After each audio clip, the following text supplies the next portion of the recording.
नमस्कार, प्रतीक्षा रेसिपीजमध्ये आपले खूप खूप खूप स्वागत आहे। आज आपण मस्त चमचमीत अशी अंडा बिर्याणी कशी करायची याची रेसिपी बघणार आहोत। तांदूळ बघा एकदम मोकळा सळसळीत आणि बिलकुल तुटलेला नाहीये, मस्त परफेक्ट असा हा शिजलेला आहे आणि सोबतच याचा जो मसाला आहे, फ्लेवर आहे, तो सुद्धा अप्रतिम बनून तयार झालेला आहे। चला तर मग ह्या मस्त अशा रेसिपीला सुरुवात करूयात। सर्वात अगोदर पूर्वतयारी म्हणजे आपल्याला बिर्याणीसाठी लॉंग ग्रेन राईस लागणार आहे। तर इथे मी इंडिया गेट बासमती राईस घेतलेला आहे। बिर्याणीसाठी आपल्याला मोठा आणि लांबच तांदूळ वापरायचा आहे। तर इथे साधारण 2 कप मी बिर्याणी लॉंग ग्रेन इंडिया गेटचा बासमती राईस घेतलेला आहे। याची पूर्वतयारी अशी की हा अगोदर आपल्याला 2 ते 3 पाणी घालून स्वच्छ धुवून घ्यायचा, म्हणजे याचं जे काही एक्स्ट्राचं स्टार्च आहे ते निघून जाईल। आणि त्यानंतर तांदूळ बुडेल इतपत यामध्ये पाणी टाकून कमीत कमी 30 मिनिटासाठी म्हणजे अर्ध्या तासासाठी हा आपल्याला भिजत ठेवायचा आहे। एक तर तुम्ही हा प्रेशर कुकरमध्ये बनवा किंवा ओपन भांड्यामध्ये बनवा किंवा कढाईमध्ये झाकण ठेवून बनवा। त्याची पूर्वतयारी अशीच आहे की हा आपल्याला अर्ध्या तासासाठी भिजत ठेवायचा आहे, तेव्हा तो मस्त बनून तयार होतो। आता इथे आपल्याला कढाईमध्ये म्हणजे मोकळ्या पाण्यामध्ये हा तांदूळ शिजवून घ्यायचा आहे, मोकळा आपल्याला बनवायचा आहे। त्याकरता तांदळाच्या 5 पटीने वाढवा पाणी घ्यायचं भांड्यात। त्यामध्ये काही मसाले घालायचे, ज्यामध्ये छोटा तुकडा दालचिनीचा घेतलाय, 4 हिरव्या लवंगा, 1 चमचा शहाजिरं, 3-4 मिरे, 2 तेजपान आणि जराशी कोथिंबीर घातली आहे। पुदिन्याचा फ्लेवर आवडत असेल तर तो सुद्धा टाकू शकता। भरपूरसे यामध्ये मी मीठ घातलंय, कारण आपल्याला हे जे पाणी आहे ना ते फेकूनच द्यायचंय। आता भात हलकासा पिवळसर पडतो, तर तो तसा होऊ नये किंवा मोकळा सळसळीत व्हावा याकरता यामध्ये जरासा लिंबू पिळून घालायचा किंवा याऐवजी अर्धा चमचा विनेगर टाकलं तरीसुद्धा चालेल। चांगलं मिक्स करून घेतलं। पाण्याला खळखळून मोठी उकळ आल्यानंतरच यामध्ये जो भिजलेला तांदूळ आहे तो आपण टाकणार आहोत। तर तांदूळ मी 30 मिनिटासाठी म्हणजे अर्ध्या तासासाठी भिजवून घेतलाय आणि तो यामध्ये टाकला। आता गॅसची जी आच आहे ती मोठीच ठेवायची आहे।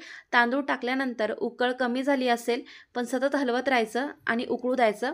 आता एक टिप म्हणजे आपल्याला ज्या वेळेला आपण झाकण न ठेवता तांदूळ शिजवतो ना, तो अगदी 6 ते 7 मिनिटांमध्ये शिजतो। त्यामुळे लक्षपूर्वक हा आपल्याला शिजवून घ्यायचा आहे। तर बिर्याणीसाठी हा आपल्याला 80% शिजवून घ्यायचा आहे, कारण 20% आपण हा वाफेवर किंवा दम देऊन शिजवणार आहोत। तर इथे 6 ते 7 मिनिटं झाली आहे आणि खूप मस्त असा हा तांदूळ शिजला गेला आहे। अगदी हातावर बोटावर घेतला ना तर याचा तुकडा पडतोय, पण अगदी मऊ किंवा गटका याचं झालेलं नाही आहे। आणि जर झाकण ठेवून तुम्हाला हा तांदूळ शिजवायचा असेल ना कुठल्याही इतर रेसिपीसाठी, तर तुम्हाला सांगते 9 ते 10 मिनिटांमध्ये परफेक्ट हा झाकून छान पुलावसुद्धा याचा करता येतो। आता हा पाण्यातनं काढून आपण चाळणीवर टाकून घेणार आहोत, म्हणजे जे काही वाढवा एक्स्ट्राचं पाणी आहे ते निथळलं जाईल। आता तांदूळ एका साईडला किंवा भात जो आपण बनवला आहे तो तयार होतोय, थंड होतोय, तोपर्यंत इथे आपण आता मसाल्याची तयारी करून घेऊयात। कढईमध्ये भरपूरसं तेल घातलं, साधारण 4 ते 5 कांदे असे उभे याचे पातळसर काप करून तेलामध्ये आपल्याला फ्राय करून घ्यायचेत। मस्त लालसर सोनेरी रंग येईपर्यंत हा कांदा आपल्याला परतवत राहायचा आहे, तळून घ्यायचा आहे। तळण्यासाठी जास्त तेलाची गरज नाही, एवढं तेल पुरेसं असतं। थोड्या वेळानंतर बघा हलकासा रंग याचा बदलू लागलाय आणि मस्त आता लालसर ब्राऊन असा हा कांदा झालेला आहे। काढून घेते मी। बिर्याणीसाठी असा तळलेला कांदा खूप महत्त्वाचा असतो, याची चवसुद्धा खूप छान लागते। आता इथे आपण एक मसाला तयार करून घेऊयात, ज्याकरता मी अर्धा वाटी किंवा कप दही घेतलेलं आहे, 1 मोठा चमचा धने पावडर, 1.5 चमचा लाल तिखट आणि अर्धासा चमचा यामध्ये मी कश्मीरी लाल तिखट घातले, म्हणजे रंग मस्त येतो। रंग येण्यापुरती हळद घातली अर्धासा चमचा आणि 1 मोठा चमचा इथे मी बिर्याणी मसाला घेतलेला आहे। जो कुठलाही तुमच्या ब्रँडचा आवडीचा मसाला असेल तर तो तुम्ही इथे घेऊ शकता किंवा होममेड तुम्ही बिर्याणी मसाला वापरत असाल तर तो सुद्धा चालेल। चांगले दह्याबरोबर मसाले फेटून हे दही तयार करून घेतलं। आता इथे 5 अंडी मी उकडून घेतलेली आहे आणि त्याची सालं काढून घेतली। हे काय वेगळं दाखवायची गरज नाही आहे। उकळत्या पाण्यामध्ये 10 मिनिटात अंडी छान उकडतात, साल काढून घ्यायची थंड झाल्यानंतर। आणि असे आपण अंड्यांवर इथे काप देणार आहोत, म्हणजे ज्यावेळेला आपण अंडी फ्राय करून घेऊ किंवा दम देऊ याला, तर फ्लेवर मसाल्यांचा छान यामध्ये उतरेल। आता जो कांदा आपण फ्राय करून घेतला त्याचं तेल शिल्लक होतं, त्याच तेलामध्ये जराशी हळद आणि लाल तिखट टाकून हे अंडी जे आहे ना ते आपण एक साधारण 3 ते 4 मिनिटासाठी मस्त फ्राय करून घेणार आहोत। फ्राय केल्यामुळे ना याची चव खूप छान येते। फ्राय करूनच बिर्याणीसाठी कधीही अंडी घ्यायची। आता ह्या तेलामध्ये आपण कांदा घालणार आहोत, तर एक मोठ्या आकाराचा कांदा उभा काप करून तोही आता आपल्याला तेलावर परतून घ्यायचा आहे। ऑप्शनल आहे, आपण कांदा भरपूरसा तळून घेतलेला आहे, पण आवडत असेल तर कांदा टाका, नाही तर नाही घातला तरी चालेल। आता यामध्ये 2 हिरव्या मिरच्या मध्यभागी काप देऊन टाकल्यात आणि आलं लसूण टाकले ठेचून यामध्ये 1 मोठा चमचा. त्याचा कच्चेपणा दूर होईपर्यंत परतून घेतलं. त्यानंतर यामध्ये जी आपण दही घालून मसाल्यांची पेस्ट तयार करून घेतली आहे ना, ती यामध्ये घातली आणि ती छान आपल्याला परतून घ्यायची आहे. परतत असताना यामध्ये मी 2 मध्यम आकाराचे टोमॅटो याची प्युरेसुद्धा करून यामध्ये टाकली आहे, म्हणजे छान चटपटीत अशी चव येईल. टोमॅटो बारीक न चिरता प्युरे करून यामध्ये घालायची आहे. अर्धा चमचा कसुरी मेथी घालायची. मसाल्यांपुरतं चवीप्रमाणे मीठ घालायचं. भात शिजवतानाही आपण त्यामध्ये मीठ घातलं आहे, त्यामुळे त्यासाठी जास्त मीठ घालण्याची गरज नाही आहे. आता छान मसाल्यातलं पाणी कमी होईपर्यंत किंवा तेल सुटेपर्यंत आपल्याला परतवत राहायचं आहे. बघा काय भारी तेल सुटले, रंगसुद्धा सुरेख येतो आहे. आणखी जरासं 1-2 मिनटासाठी हे मी परतून घेते. 4-5 पुदिन्याचे पाने बारीकसर कापून यामध्ये घातले आणि जराशी कोथिंबीर सोबतीला टाकली आहे. चांगला मिक्स करून छान तेल सुटेपर्यंत आता परतून घेतलं आहे. बघा काय भारी मस्त तेल सुटलेलं आहे.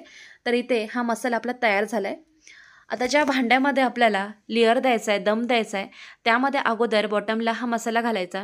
मी कमी प्रमाणामध्ये बिर्याणी बनवते, त्यामुळे जास्त लेअर द्यायची गरज नाही आहे.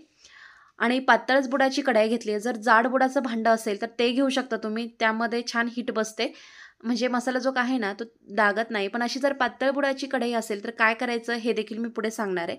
तळलेला कांदा, कोथिंबीर टाकली, जरासा शिजवलेला भात टाकलाय किंवा राईस टाकलाय आणि जी उकडलेली फ्राय करून आपण अंडी तयार करून घेतली ना, ती अशी प्लेस करायची आतमध्ये आणि मग यावर पुन्हा एकदा राईसचा आपण पूर्ण लेअर देणार आहोत. जर तुम्हाला केवडा फ्लेवर आवडत असेल किंवा रोज वॉटरचा फ्लेवर आवडत असेल, तो सुद्धा तुम्ही 1-2 चमच्यामध्ये टाकू शकता. केसरचं दूध टाकू शकता आणि पुदिन्याचं सुद्धा जर फ्लेवर आवडत असेल तर आधीमध्ये पुदिन्याचे पानंसुद्धा तुम्ही घालू शकता. जसं आवडत असेल तसं तुम्ही याला गार्निश करू शकता किंवा कलरचं सुद्धा तुम्ही पाणी यावर टाकू शकता. म्हणजे छान रंगीत असा हा आपला बिर्याणी किंवा पुलाव बनवून तयार होतो.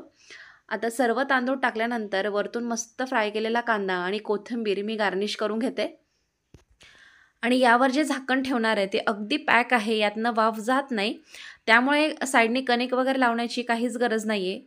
आता इथे मी तवा गरम करायला ठेवला आहे आणि तव्यावर आपण हे भांडं ठेवणार आहोत. म्हणजे जो काही कढाईतला खालचा बॉटमचा मसाला आहे ना, तो डागणार नाही किंवा करपणार नाही.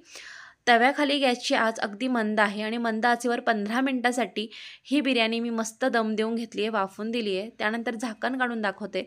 बघा काय भारी अशी बिर्याणी आपली म्हणून तयार झाली आहे. अगदी परफेक्ट आहे, मोकळे सळसळीत आहे, पण तांदूळ बिलकुल कच्चा नाही आहे. अगदी परफेक्ट अशी टेस्टी मस्त अशी बिर्याणी इथे आपली तयार झाली आहे. नक्की रेसिपी ट्राय करा.